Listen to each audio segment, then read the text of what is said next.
나폴레옹의 러시아 원정 실패와 워털루 전투 패배는 승자인 러시아와 영국의 로마 법통 적장자 격돌을 예고한다. 알렉산드르 1세가 사망하자 혼란한 공백기를 틈타 1825년 12월 유럽 자유주의 사상에 영향을 받은 청년 장교들이 수도 상트페테르부르크에서 데카브리스트의 난을 일으킨다. 난을 진압한 니콜라이 1세는 자유주의 운동의 위협을 느끼자 보수, 반동적 전제 정치를 강화하는 데 힘을 쏟는다. 빈 체제의 유산인 신성동맹을 유지하며 니콜라이 1세는 유럽의 구체제 질서를 책임지는 유럽의 헌병을 자처한다. 프랑스 7월 혁명의 영향으로 폴란드에서 반란이 일어나자 니콜라이 1세는 1831년 데이비치 장군이 이끄는 15만 대군을 보내 폴란드를 러시아의 일부로 편입시킨다. 니콜라이 1세는 이집트 위기에 직면한 오스만 제국의 군사지원 요청에 운키 아르스켈레시 조약으로 결속을 다진다.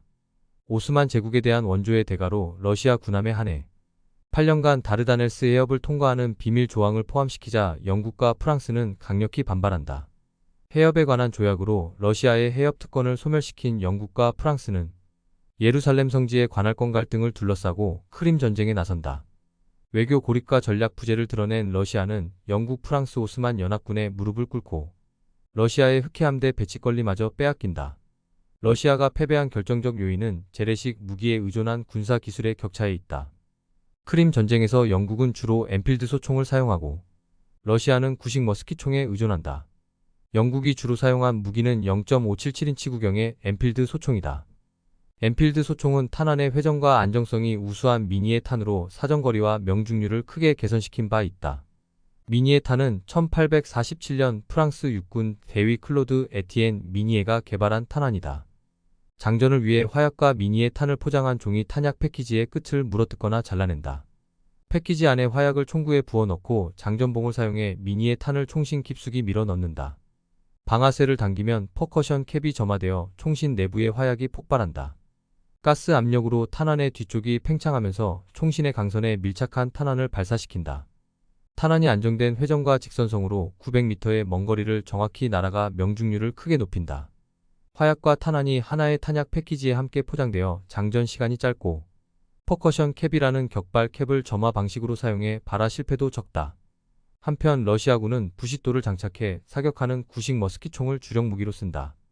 0.70에서 0.75인치 구경의 머스킷총은 방아쇠를 당기면 쇠뇌가 앞쪽으로 회전하며 부싯돌이 철제 격발판에 부딪힌다. 불꽃으로 화약에 점화되는 순간 탄환이 발사되지만 장전 시간이 오래 걸린다.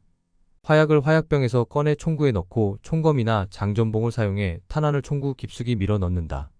점화구에 작은 양의 점화화약을 추가로 넣고 방아쇠를 당기면 화약이 점화되어 탄환이 발사된다. 화약과 탄환을 총구에 장전한 머스킷은 별도의 점화 화약까지 필요해 장전 시간이 길다.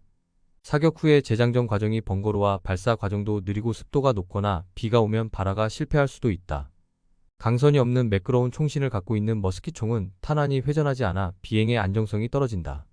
180m의 짧은 사거리와 낮은 명중률 때문에 먼 거리에서 정확도가 크게 떨어지고 발사 속도도 분당 두세 발 정도에 불과하다.